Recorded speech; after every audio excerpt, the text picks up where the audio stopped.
অনেক মা বোন দেখবেন যে তারা বিয়ে হয়ে গেছে, বিয়ে হওয়ার পরে শ্বশুর শাশুড়িকে আম্মা আব্বা বলতে লজ্জা করে। কেন লজ্জা করবে? আপনার বিয়েটা কি এমনি এমনি হয়েছে? আপনার বিয়ে হয়েছে, আপনি এখন এখানে সংসার করতেছেন তোমার স্বামীর বাড়িতে, এখানে সংসার করতেছো, তোমার জীবনটা এখানে কেটে যাবে, এখানে তোমার জীবনটা কেটে যাবে, আর স্বামীর বাড়ির মানুষদের তুমি ভালোবাসতে পারো না? এটা কেমন মেয়ে তুমি?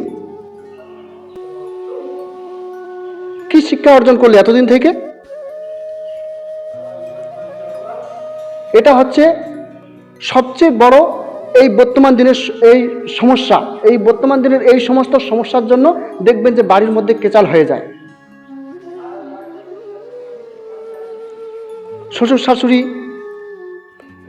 বৌমাকে দেখতে পারে না, বৌমা শ্বশুর শাশুড়িকে দেখতে পারে না, এরকম করে পরিবারটা ভাঙ্গাভাঙ্গি হয়ে যায়। আর একটা পরিবার যখন ভাঙ্গাভাঙ্গি হয়ে যায়, তার মধ্যে ভালোবাসাটাও ভাঙ্গাভাঙ্গি হয়ে যায়।